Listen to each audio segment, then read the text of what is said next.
نقش قدم کے مطابق چلنے والی بنے تو اے پیاری ماں، اے اچھی ماں، اے نیک ماں، اپنے آپ کو اللہ کے حوالے کرنا پڑے گا، اپنے آپ کو قرآن کریم کے حوالے کرنا پڑے گا، اپنے آپ کو نبی کریم صلی اللہ علیہ وسلم کی سیرت طیبہ کے حوالے کرنا پڑے گا، اور اسی طرح رونا پڑے گا جس طرح ہمارے اکابر کی مائیں روئی۔ یہ تو ایک واقعہ ہم نے حضرت امام بخاری رحمت اللہ علیہ کے امی جان کا سنا، اس وقت مزید واقعات سنانے کا موقع نہیں ہے۔ حضرت امام بخاری رحمت اللہ علیہ آنکھ کی روشنی پاتے ہیں، آپ کی ماں آپ کو مکتب میں داخل کراتی ہے، آپ کے رفقا نے، آپ کے ساتھیوں نے، آپ کے دوستوں نے آپ سے پوچھا کہ امام صاحب آپ کو یہ حدیث کی جو بہت بڑی کتاب آپ نے لکھی ہے اور ترتیب دی ہے، امام صاحب یہ جذبہ کیسے پیدا ہوا؟ تو آپ فرماتے ہیں میں 5 سال کا تھا، مکتب میں تھا، اسی وقت میں حدیثوں کا حفظ کر لیتا تھا۔ دلچسپی اسی وقت سے بڑھ گئی تھی۔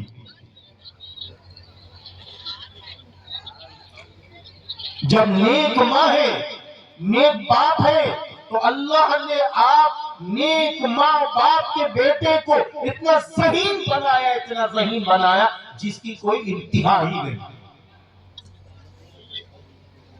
بہت ذہین، بڑے متقی، بڑی اخلاص کی زندگی گزارنے والے امام صاحب ہیں۔ ہاں، ذہانت کی بات آ گئی تو بات سمجھیے کہ اسی دور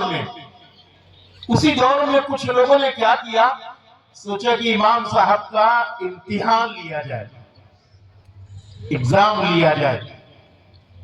انہوں نے کہا امام صاحب دیکھیں میں حدیثیں لکھ رہا ہوں، اور اس کو لکھنے کے بعد میں مٹا دوں گا، میں 10 حدیثیں لکھ رہا ہوں اور اس کو مٹا بھی دوں گا، اب اس کے بعد آپ لکھ کے دکھائیے سند کے ساتھ اور متن کے ساتھ، ہاں دونوں طریقے سے، سند مطلب پورے رجال کے ساتھ، ناموں کے ساتھ، یہ حدیث فلاں سے فلاں سے فلاں سے ہوتے ہوتے یہاں تک آئی، پھر قال رسول اللہ صلی اللہ علیہ وسلم کے پہنچی۔ متن یعنی جو حدیث پڑھی جاتی، جیسے بھی میں نے پڑھا عن ابی ہریرہ رضی اللہ عنہ قال قال رسول اللہ صلی اللہ علیہ وسلم،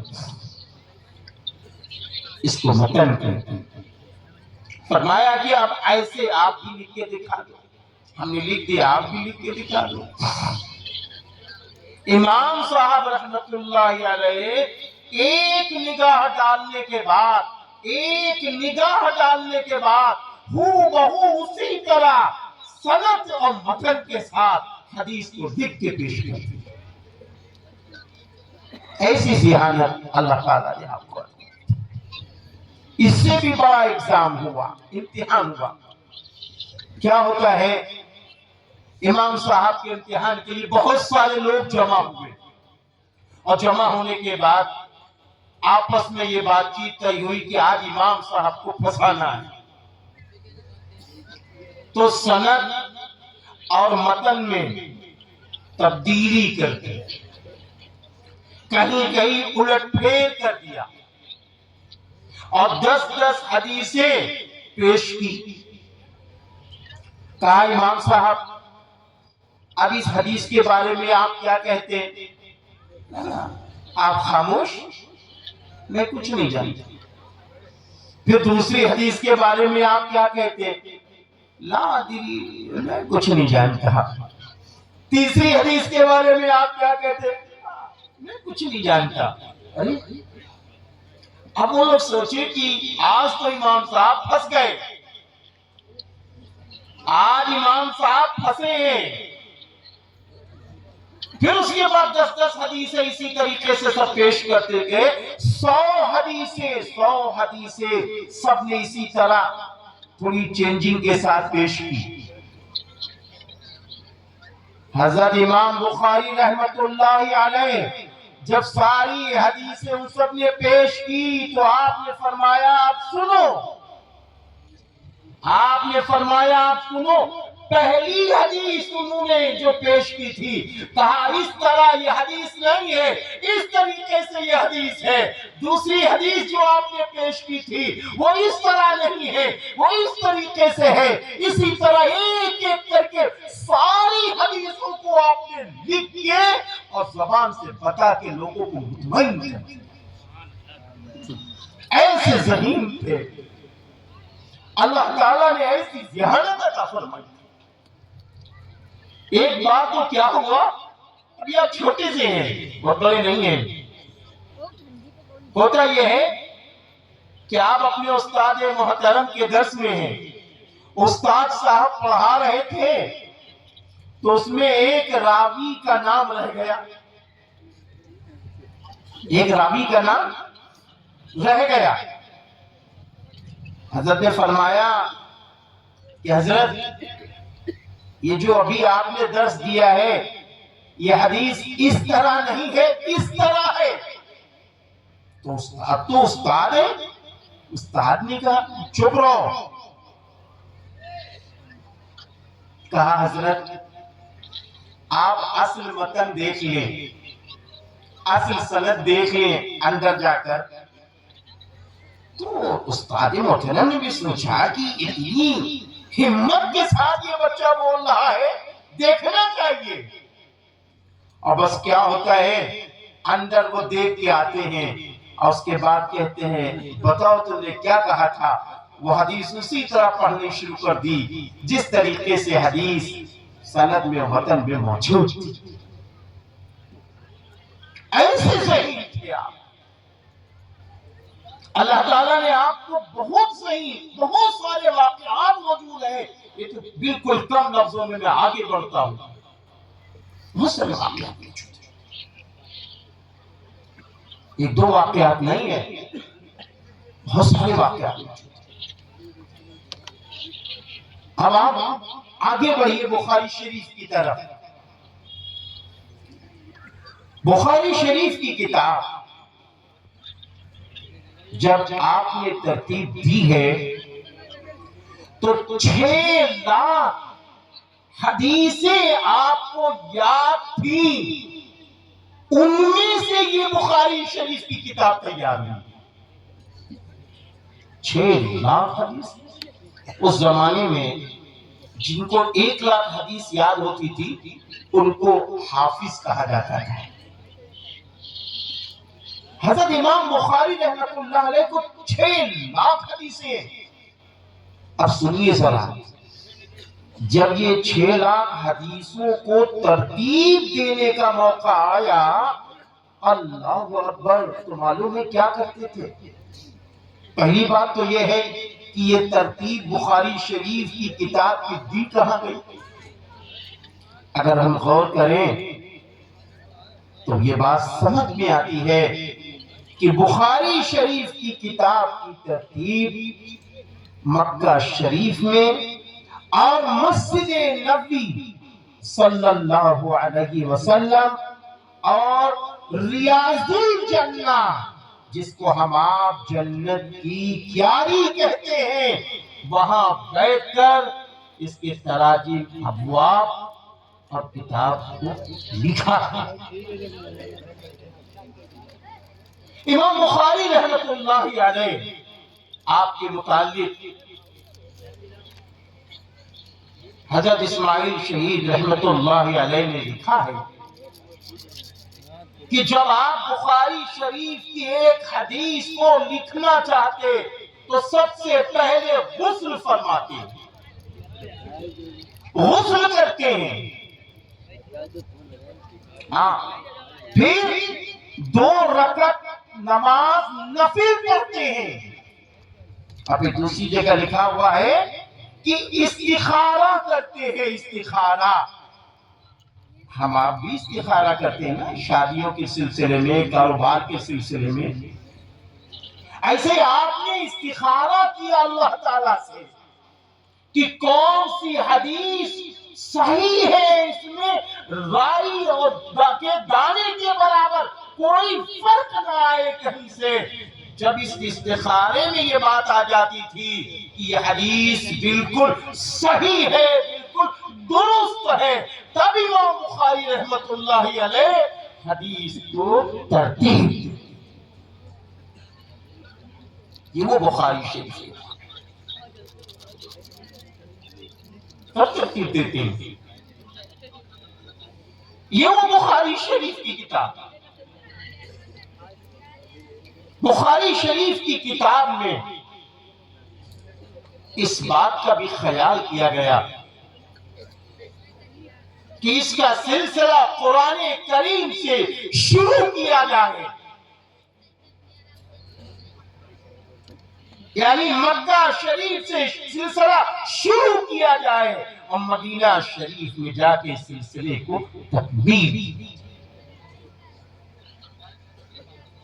حضرت امام بخاری رحمت اللہ علیہ اسی لیے سب سے پہلا باب جو بخاری شریف کے شروع میں لیتے ہیں وہ قرآن پاک والا ہے، وحی والا ہے. اور پھر جو اس میں حدیث پاک شروع میں لیتے ہیں تو اس موقع پر وہ حدیث بھی اتنی پیاری حدیث لیتے ہیں کہ انسان شروع ہی میں اخلاص کے ساتھ، تقوی کے ساتھ اور للہیت کے ساتھ آگے چلنے والا ہے. سب سے پہلی حدیث آپ لیتے ہیں انما الاعمال بالنیات،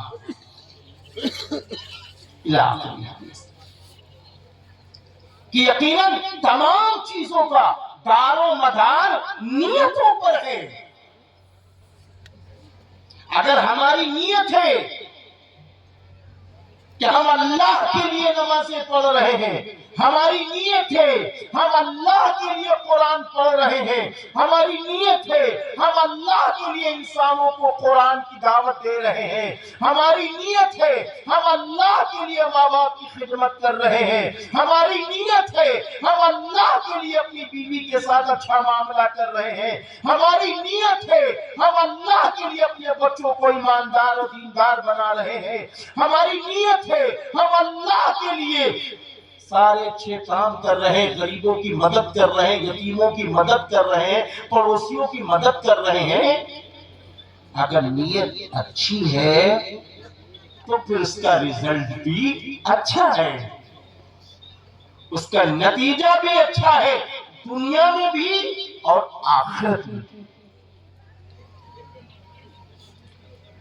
گویا امام بخاری رحمت اللہ علیہ نے پہلے حدیث میں یہ بات طالب علم کو اور طالبہ کو، عالم کو اور عالمہ کو جو بننے والے ہیں ان کو یہ بات بتا دی جا رہی ہے کہ تم جس حدیث پاک کو پڑھنے جا رہے ہو سب سے پہلے اپنی نیت کو درست کرو.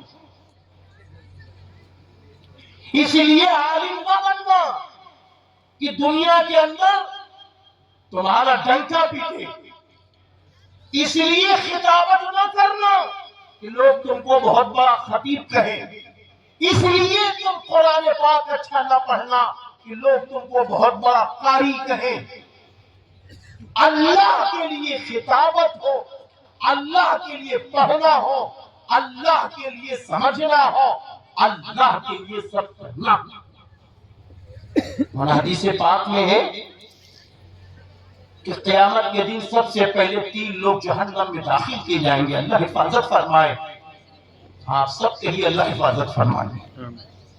میرے بھائیو رونا آتا ہے ہاں جس میں سے ایک عالم ہوگا، ایک مالدار ہوگا اور ایک شہید ہوگا.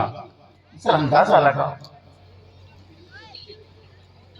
ایک روایت میں تو یہاں تک ہے کہ جہنم میں ڈالنا نہیں، جہنم کی آگ جو سلگائی جائے گی، اللہ حفاظت فرمائے، ان 3 حضرات سے سلگائی جائے گی۔ اللہ حفاظت فرمائے، اللہ ہم سب کو جہنم سے۔ وہ یہ ہے کہ ایک عالم کو اللہ تعالیٰ بلائے گا، آؤ میرے پاس۔ اللہ تو دلوں کے بھیدوں سے واقف ہے۔ اللہ تعالیٰ کہے گا ہم نے تمہیں اپنے قرآن کا علم دیا تھا، اپنے نبی کے حدیث کی باتوں کا علم دیا تھا، تم نے میرے لیے کیا کیا؟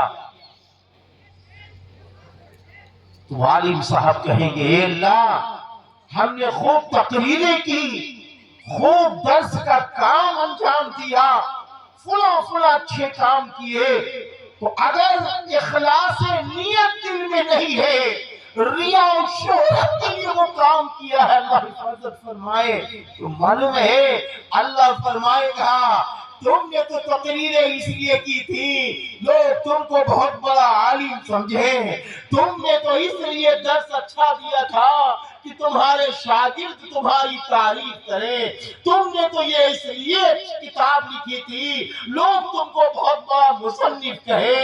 اے بندے خدا، وہ دنیا میں تجھے مل چکا ہے، اب میرے پاس تیرا کچھ نہیں ہے، لے جاؤ فرشتوں اس کو اٹھا کے جہنم کی طرف۔ اللہ حفاظت فرمائے، اللہ حفاظت فرمائے۔ ایسے ہی مالدار آئے گا، اللہ تعالیٰ کہیں گے ہم نے تو ان کو مال دیا تھا، لکھپتی بھی بنایا، کروڑپتی بھی بنایا، کھربپتی بھی بنایا، بتا میرے بندے تو نے کیا کیا؟ اللہ تعالیٰ میں نے تو مالوں کی زکوٰۃ نکالی، میں نے غریب کی مدد کی، یتیم کی مدد کی، اپاہج کی مدد کی، مظلوم کی مدد کی، پڑوسیوں کی مدد کی، اپنی بہنوں کی مدد کی، اپنے بھائیوں کی مدد کی۔ تو آواز آئے گی اگر ریا کی وجہ سے، دکھلاوا کی وجہ سے وہ مال ہم نے دیا ہے، اللہ فرمائے گئے میرے بندے مال میرا تھا، تو نے اس لیے دیا لوگوں کو، لوگ تجھے مالدار کہے، سن تجھ کو مالدار کہا جا رہا ہے دنیا میں، اب یہاں تیرا کچھ میرے پاس نہیں ہے، اسے میں لے جاؤ جہنم کی طرف۔ اللہ حفاظت فرمائے، اللہ حفاظت فرمائے۔ میرے بھائیوں، اسی لیے یہ روایت میں ایک ہے کہ قیامت کے دن 5 سوالات اللہ کے سامنے ہر بندے کو دینا ہوگا اور جواب دینا ہوگا۔ 5 سوالات کیا ہوں گے؟ اللہ تعالیٰ فرمائے گا ہم نے تم کو زندگی دی تھی، کس روح پر وہ زندگی گزاری؟ کیا قرآن و حدیث کی روشنی میں زندگی گزری؟ حضرات صحابہ کرام رضی اللہ عنہم اجمعین کے نقش قدم کے مطابق زندگی گزری؟ دوسرا سوال ہوگا جوانی تم نے کیسی گزاری؟ اللہ حفاظت فرمائے کہ جوانی کیا سنتوں کے مطابق گزری، توحید کے مطابق گزری، کیا کلام الہی کے مطابق گزری، نبی کریم صلی اللہ علیہ وسلم کی فکروں کے مطابق گزری، صداقت کے ساتھ، ایمانداری کے ساتھ، سچائی کے ساتھ، آنکھ ہماری پاک ہو رہے ایسی زندگی گزری ہے، کان ہمارے پاک رہے ایسی زندگی گزری ہے؟ اللہ پوچھے گا۔ آج تو ہم کیا بتائیں میرے بھائیوں، کیا بتائیں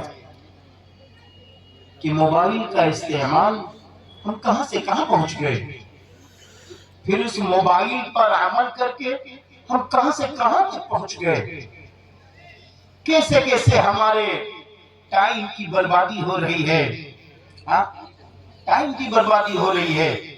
اس موقع پر یہ کہا جا سکتا ہے کہ ارے ہم 22 سال کے جب ہو جائیں گے، جب ہماری عمر، ہم چھوٹے ہو، ہماری عمر 22 سال کی ہو جائے تو ہر ماں، ہر باپ اپنے بیٹے کے شادی کے لیے فکر مند ہو جاتا ہے۔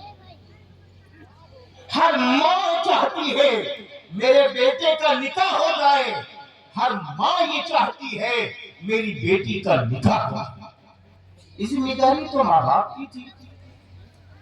آج ہمارا نوجوان طبقہ سارا ٹائم برباد کر دیا اسی میں، سارا ٹائم، رات کے 2 بج جاتے ہیں، خود بھی نہیں سوتے، دوسری بچی کو بھی سونے نہیں دیتے، بچی بھی نہیں سوتی، کسی دوسرے کے بیٹے کو بھی سونے نہیں دیتی، پوری بات کو سچ جاتی، بتانے والوں نے بتایا اللہ توبہ۔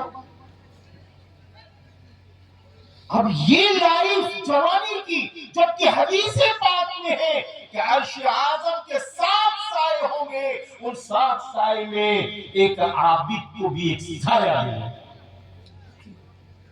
نیک انسان کو ملے گا، جس نے جوانی میں اپنی جوانی کی حفاظت کی ہے۔ جوانی کو کیا سمجھا ہے؟ اسی جوانی پر تو دنیا و آخرت کے بہترین فیصلے ہیں، ہم سمجھ ہی نہیں سکے۔ پوری جوانی برباد ہو جا رہی ہے، پوری جوانی برباد ہونا کیا چاہیے تھا؟ جوانی میں ہر جوان مسجد میں تکبیر اولیٰ کے ساتھ نماز پڑھ رہا ہوتا، ہر نوجوان صبح اٹھ کر قرآن کی تلاوت کر رہا ہوتا، ہر نوجوان رات میں تہجد پڑھ رہا ہوتا۔ کاہے کے لیے؟ اس لیے کہ وہ جانتا ہے میری بگڑی بنانے والا اللہ ہے، وہ جانتا ہے مجھے عزت دینے والا اللہ ہے، وہ جانتا ہے مجھے بلندی دینے والا اللہ ہے، وہ جانتا ہے مجھے نیک شریک حیات دینے والا اللہ ہے، وہ جانتا ہے حلال روزی دینے والا اللہ ہے۔ ہم جب اللہ کا در پکڑ دیں گے تو اللہ عمر میں برکت ڈال دے گا، مال میں برکت ڈال دے گا، اور رشتے میں برکت ڈال دے گا۔ رشتوں میں بھی برکت ہو جاتی ہے جب ہم نیک ہوتے ہیں، ورنہ رشتوں کی برکت اللہ کے محبوبوں نے بتایا اٹھ جاتی ہے۔ آپ دیکھ لیجئے 40 سال کی بچیاں ہو گئی ہیں، 40 سال کے نوجوان ہو گئے، معاف کر دینا، 100 بار معاف کر دینا، ہم الزام نہیں لگا رہے ہیں۔ آج گناہوں کی نحوست نے ہم کو کہاں تک پہنچا دیا، کوئی اپنی بیٹی دینے کو تیار نہیں ہے، کوئی اپنا بیٹا دینے کو تیار نہیں ہے، جبکہ مال کی کمی ہمارے پاس نہیں۔ اللہ تعالیٰ بھی تڑپاتا ہے، ہاں اللہ تعالیٰ پھر رلاتا ہے کہ ہم نے تم کو جوانی دی، تم نے جوانی کو یوں ہی برباد کر دیا۔ جوانی کو بچا کر رکھنے کی ضرورت ہے، اپنا خون بچا کر رکھنے کی ضرورت ہے، اپنا دماغ پاک و صاف رکھنے کی ضرورت ہے۔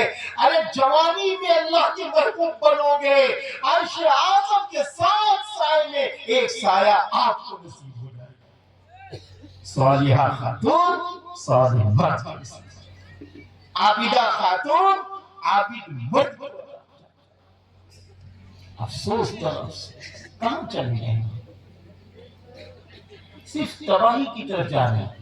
کون ہے ہم کو دنیا میں عزت دینے والا؟ جب اللہ تعالیٰ خود فرما رہے ہیں وَتُعِزُّ مَن تَشَاءُ وَتُذِلُّ مَن تَشَاءُ، بتاؤ کون دینے والا اس کے علاوہ؟ جب اللہ تعالیٰ فرما رہے ہیں ان اللہ یرزق من یشاء بغیر حساب، یقیناً بغیر حساب کے رزق دینے والا اللہ ہے۔ اللہ تعالیٰ فرما رہے ہیں یہب لمن یشاء اناثا ویہب لمن یشاء الذکور او یزوجہم ذکرانا واناثا ویجعل من یشاء عقیما۔ اللہ تعالیٰ فرما رہے ہیں اللہ جس سے چاہے بیٹی دے، بیٹا دے، یا بیٹی اور بیٹا دونوں دے دیں، یا اللہ تعالیٰ جس شادی شدہ خاتون کو چاہے باز کر دے۔ میرے بھائی سب اللہ کے پاس ہے، ہم اپنے تیر نہ ماریں، ہم اپنے تیر نہ ماریں کہ ہم نے محنت کی۔ ہم پھر یہ بھی سوال کر سکتے ہیں جب آپ نے محنت کی تو آپ کا پڑوسی بھی تو محنت کر رہا تھا، دونوں کو برابر کیوں نہ ملا؟ اس لیے اللہ تعالیٰ کی بارگاہ میں 5 سوالات ہوں گے۔ ایک سوال ہوگا کہ زندگی کیسی گزاری، دوسرا سوال ہوگا جوانی کیسی گزاری، تیسرا سوال ہوگا مال کہاں سے کمایا، چوتھا سوال ہوگا مال کہاں خرچ کیا۔ پانچواں سوال ہوگا جو علم تمہارے پاس تھا تم نے اس پر کیا کرتے؟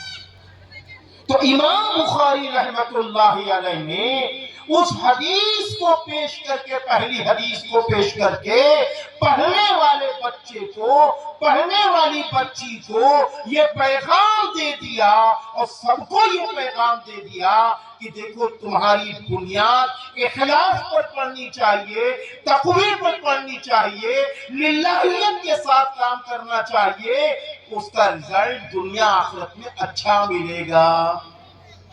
دوسرے یہ بھی پیغام دیا جا رہا ہے کہ ابھی یہ باب الوحی کا جو آپ نے پڑھا، اب اس کے بعد باب النکاح بھی پڑھو گے، باب الزکوٰۃ بھی پڑھو گے، جتنے ابواب پڑھتے جاؤ گے یہ سارے ابواب اخلاص و للہیت کے ساتھ پڑھتے رہو، اور جب آخر میں حدیث پر آ جاؤ، جب آخری حدیث پڑھو جو ابھی پڑھی گئی، جب اس حدیث کو پڑھو تو شکر خداوندی میں لبریز ہو جائے، شکر خداوندی میں لبریز ہو جائے، یہ کہا جائے۔ میرے بھائیوں، آخری حدیث ہمارے سامنے آ گئی، آخری حدیث ہمارے سامنے آ گئی۔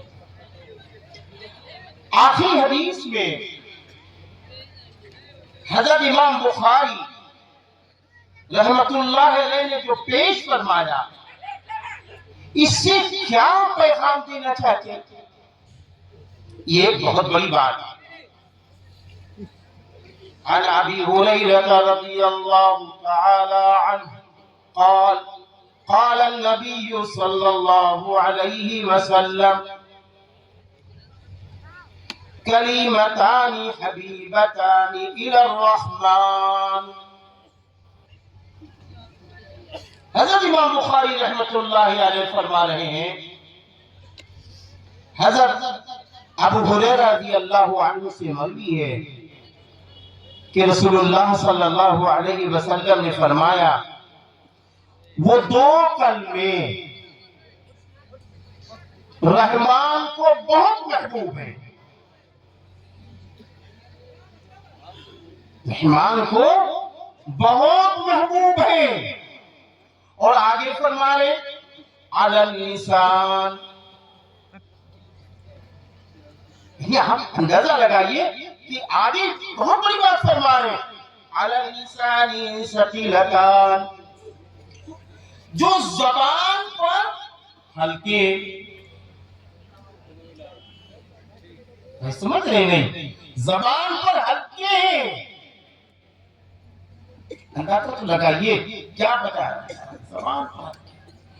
آگے آپ فرمائیں ثقیلتان فی المیزان، میزان میں بہت بھاری ہے، تول میں بہت بھاری ہے، بہت بھاری ہے۔ وہ دو کلمے کون سے ہیں؟ سبحان اللہ و بحمدہ۔ اندازہ لگائیے آپ کیا فرما رہے ہیں؟ سبحان اللہ و بحمدہ سبحان اللہ العظیم۔ یہ دو کلمے دیکھنے میں اور زبان میں جب ہم لے جائیں تو بہت ہلکے، بہت آسان، بہت سہل، لیکن اللہ کو بہت محبوب، رحمان کو بہت محبوب۔ جو چیز رحمان کو محبوب ہو وہی بھاری ہے، جو چیز رحمان کو، اللہ کو محبوب ہو وہی بھاری ہے، چاہے دنیا اس کو کچھ بھی کہے، چاہے دنیا اس کو کچھ بھی کہے۔ اللہ کو جو پسند ہے وہ ہماری پسند، نبی کی جو پسند ہے وہ ہماری پسند۔ یہ وہ دو کلمے سبحان اللہ و بحمدہ سبحان اللہ العظیم، یہ دو وہ کلمے ہیں کہ آپ صلی اللہ علیہ وسلم نے ارشاد فرمایا، اگر 100 بار روز یہ بندہ پڑھ لے تو سمندر کے جھاگ کے برابر بھی گناہ ہو اللہ ان کو معاف کرتے ہیں، اللہ تعالیٰ ان کو معاف کرتے ہیں۔ اتنے قیمتی ہے یہ، ہم نے کبھی اس پر توجہ ہی نہیں دی، ہم نے کبھی اس پر زور ہی نہیں دیا کہ اللہ کو کیا محبوب ہے۔ ہر مسلمان کو یہ چاہیے، ہر مسلمہ خاتون کو یہ چاہیے کہ جو اللہ کو محبوب ہے اس کو وہ بھی محبوب بنائے، ہم بھی محبوب بنائے۔ جب اللہ کو یہ محبوب ہے تو ہم یہ فیصلہ لے لیں کہ انشاءاللہ ہم ہر روز 100 بار اس کلمے کو پڑھیں گے۔ یہ ہم طے کر لیں، ہمیں اپنی زندگی کا فیصلہ لے لیں، ہم اپنی زندگی کے بارے میں سوچ لیں، کیونکہ جو چیز اللہ کو محبوب ہے۔ اب آپ ایک محبوب کی بات بتا رہے ہیں، اللہ تعالیٰ نے قرآن پاک میں فرمایا وَمِمَّا رَزَقْنَاهُمْ يُنْفِقُونَ وَمِمَّا رَزَقْنَاهُمْ يُنْفِقُونَ، اور ہم نے تمہیں جو دے رکھا ہے اس میں سے وہ خرچ کرتے۔ کون؟ ایمان والے، مان والے۔ یہ جو مال ہے ہمارے پاس یہ اللہ تعالیٰ کا ہے، یہ جو جسم ہے یہ سب اللہ تعالیٰ کا ہے۔ اور 11 میں اللہ تعالیٰ نے فرمایا ان اللہ اشترى من المؤمنین انفسهم واموالهم بان لهم الجنہ، یقیناً ایمان والوں کی جان، ایمان والوں کا مال اللہ تعالیٰ نے جنت کے بدلے میں خرید لیا ہے۔ ہمارا کچھ نہیں ہے، سب اللہ تعالیٰ کا ہے۔ جب وہ سوال کرے، جب وہ مانگے دے دو۔ صبح کہا جا رہا ہے اللہ اکبر اللہ اکبر، اور پھر اس کے بعد مؤذن کہتے کہتے کیا کہتے؟ حی علی الصلاۃ حی علی الفلاح، آؤ نماز کی طرف، آؤ کامیابی کی طرف، الصلاۃ خیر من النوم، سونے سے بہتر نماز ہے۔ اللہ تعالیٰ کہلا رہے ہیں نا، اللہ کو یہ پسند ہے، اللہ کو یہ پسند ہے کہ ہم اللہ کے دربار میں اپنی میٹھی نیند کو قربان کر کے کھڑے ہو جائیں، اور جب ہم کھڑے ہو جائیں گے تو جب ہم اللہ کو راضی کر لیں گے تو پھر کیا ہے؟ من کان للہ کان اللہ لہ، جو اللہ کا ہو گیا اللہ اس کا، ساری نعمت ہمیں مل جائے گی۔ اسی طریقے سے رمضان آتا ہے، میں افسوس کے ساتھ کہنا پڑتا ہے رمضان میں ہم غریبوں کا میل کھاتے ہیں، میل، زکوٰۃ ہی نہیں نکالتا۔ معاف کرنا، ایک طبقہ ایسا ہے زکوٰۃ ہی نہیں نکالتے، کھلونا سمجھتے زکوٰۃ۔ ارے جس طرح نماز کا 5 وقت پڑھنا تا حیات فرض ہے، ایسا ہی مالدار کو اپنی مالوں سے 2.5% زکوٰۃ کا نکالنا تا حیات فرض ہے، جب تک کہ وہ صاحب نصاب نہیں نکلنا۔ ہماری مائیں اور بہنیں خوب سونا پہنتی ہیں، شادیوں میں خوب پہنتی ہیں دھڑلے سے، کوئی دیکھے یا نہ دیکھے سونا۔ ہماری مائیں اور بہنوں کا کیا عالم ہوتا ہے؟ دوپٹہ ہٹا ہٹا کے میں نے سنا ہے سونا دکھایا جاتا ہے، لیکن یہ بتاؤ سونا پہننے میں تو مزہ آتا ہے، شوہر سے کہنے میں مزہ آتا ہے کہ خرید کے دے دو، لیکن یہ بتاؤ اس سونے کی زکوٰۃ کیوں نہیں نکلتی؟ سونے چاندی کی زکوٰۃ کیوں نہیں نکلتی؟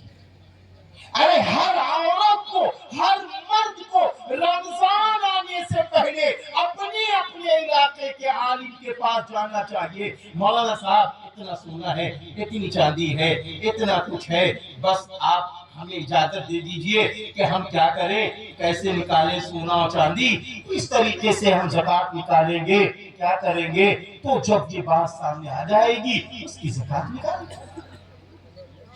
اسی طرح ہمارے اللہ کے محبوب فرماتے ہیں خالی اگر زکوٰۃ کی مال نکالتے ہیں یہ کمال نہیں ہے، کمال یہ ہے کہ اپنی گاڑی کمائی اللہ کے نام پر بھی نکالا جائے، مسجد بن رہی ہے گاڑی کمائی اس میں لگائی جائے، مدرسہ تعمیر ہو رہا ہے گاڑی کمائی وہاں لگائی جائے، مدرسے کی بچیوں پر گاڑی کمائی لگائی جائے، مدرسے کے بچوں پر گاڑی کمائی لگائی جائے۔ ارے ایک بہترین طریقہ موجود ہے کہ مدرسے والوں سے مل کر مدرسے کے اخراجات پوچھیں۔ ارے بھائی آپ کے چند روپے سے اگر ایک اچھا نظام بن گیا، آپ بتائیے ماشاءاللہ میں نے سنا 4 بچیوں نے بخاری شریف مکمل کیے، کتنا بڑا کام ہو گیا ماشاءاللہ۔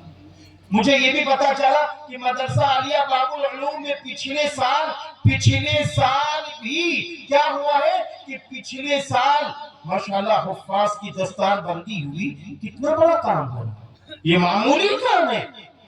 آپ کو میں بتا دوں آپ کے مدرسے سے جو بچہ حافظ بن کے نکلتا ہے جیسے ہی دستار بندی ہوتی ہے اس بچے کی نسبت رسول اللہ صلی اللہ علیہ وسلم سے جڑ جاتی ہے، کیونکہ رسول اللہ صلی اللہ علیہ وسلم سب سے پہلے حافظ قرآن اور قرآن اسی کو یاد ہوتا ہے جو صاحب ایمان۔ ایک حافظ قرآن آپ بتائیے 10 لوگوں کو جہنم سے نکلوا کر اپنے ایسا اقربا کو جنت میں لے جانے کا ذریعہ بنے، ایک عالم 400 لوگوں کو، ایک عالمہ 400 لوگوں کو جہنم سے نکلوا کے جنت میں لے جانے کا ذریعہ بنے، کتنی بڑی باتیں ہیں۔ میرے بھائیوں ہم دیکھتے ہیں عمر کتنی بھی ہو جائے ایک دن موت آنی ہے، ہم کو دنیا سے جانا ہے۔ ارے میرے بھائی ایماندار بن کر جانا ہے، دیانتدار بن کر جانا ہے، پرہیزگار بن کر جانا ہے، مسجدیں بنا کے جانا ہے، مدرسے بنا کے جانا ہے، غریبوں کی مدد کر کے جانا ہے، یتیموں کی مدد کر کے جانا ہے، اور اللہ کے نام پر جو سوالات ہوں اس پر عمل کر کے جانا ہے، تاکہ جب انتقال ہو رہا ہو تو لوگ یہ کہہ کے رو رہے ہوں یہ ایماندار تھا، یہ بڑا منصف تھا، یہ بڑا متقی تھا، یہ دیانتدار تھا۔ ماں باپ یہ کہہ کے رو رہے ہوں کہ میرا نیک بیٹا چلا گیا، اور بیٹا یہ کہہ کے رو رہا ہو میرا نیک باپ چلا گیا۔ ایسی زندگی گزارو۔ بہرحال بات لمبی ہو رہی ہے، میں اپنی بات کو لمبی نہیں کر سکتا، کیونکہ ہمارے اور آپ کے بیچ میں ابھی ماشاءاللہ باوقار علماء بھی تشریف فرما ہے، اور ہمارے بھائی اسد اعظمی صاحب بھی ماشاءاللہ تشریف فرما ہے۔ بہت اچھے نعتیہ کلام کے اشعار آپ ماشاءاللہ پڑھتے ہیں۔ ہمارے اور آپ کے صدر محترم کا خطاب حضرت مولانا جو میرے مربی ہیں، مرشدی ہیں، مجھے کہنے میں حیا نہیں، شرم نہیں ہے کہ وہ چھوٹوں کو حضرت بہت چاہتے ہیں۔ جو بڑے ہوتے ہیں وہ ہمیشہ اپنے چھوٹوں سے بڑی محبت کرتے ہیں۔ حضرت مولانا جاوید احمد ندوی صاحب دامت برکاتہم العالیہ امام عیدگاہ بسواں کا خطاب بڑا مدلل، بڑا مفصل آپ نے سنا ہے۔ اس خطاب کو سامنے رکھیے اور اگلا جو خطاب ہو اس کو بھی سامنے رکھیے، اور اپنی اچھی زندگی گزاریے۔ ماؤں اور بہنوں اپنے گھر میں طے کر لو، اذان ہوگی نماز پڑھی جائے گی، چاہے بچہ ہو چاہے بچی ہو، فیصلہ لے لو، چاہے رات کے 1 بجے ہم سوئیں چاہے رات کے 3 بجے ہم سوئیں، ہماری فجر قضا نہیں ہوگی ہم سب کی، یہ فیصلہ لے لو۔ نماز کا کیا قصور ہے؟ ہم لیٹ میں لیٹے ہیں، ہم نے اپنا ٹائم برباد کیا ہے موبائل میں، نماز کا قصور کیا ہے؟ اس لیے ہمیں آپ کی نمازوں کی پابندی کرنی ہے، قرآن پاک کی تلاوت کرنی ہے، اپنے بچوں کو عالمہ وہ بچوں کو حافظ قاری مولانا بنائیے اور بچیوں کو عالمہ بنائیے۔ اگر آپ چاہتے ہیں نہیں ہم ڈاکٹر بنانا چاہتے ہیں، ہم انجینئر بنانا چاہتے ہیں، ہم پروفیسر بنانا چاہتے ہیں، ہم سیاسی رہنما بنانا چاہتے ہیں، بناؤ بناؤ، لیکن پہلے مسلمان بناؤ، پہلے ایمان والا بناؤ، کیونکہ اللہ تعالیٰ نے قرآن میں فرمایا ہے وَأَنْتُمُ الْأَعْلَوْنَ إِن كُنتُم مُؤْمِنِينَ، اور تم ہی بلند ہوگے اگر تم مومن ہوگے۔ اللہ تعالیٰ میری ان چند گزارشات کو قبول فرمائے، کہیں خامیاں رہ گئی ہوں میرے اللہ مجھے معاف فرمائے۔ میں اپنی بچیوں کو اور بچیوں کے گھر والوں کو اور مدرسے کے ذمہ داروں کو اور مدرسے کے مینیجر صاحب، خزانچی صاحب، صدر صاحب، ممبران کو دل کی گہرائیوں سے مبارکبادی دیتا ہوں۔ آپ سب کو مبارکبادی دیتا ہوں۔ آپ بڑے خوش نصیب ہیں کہ آپ کے یہاں بچیاں ماشاءاللہ عالمہ بنی۔ ہمیں یقین ہے کہ آپ سب انشاءاللہ اور توجہ دیں گے تاکہ بڑی تعداد میں بچیاں عالمہ بنے، حافظ قرآن بنے۔ یہ وہی مدرسہ ہے جہاں پر پرائمری درجات بھی قائم ہیں۔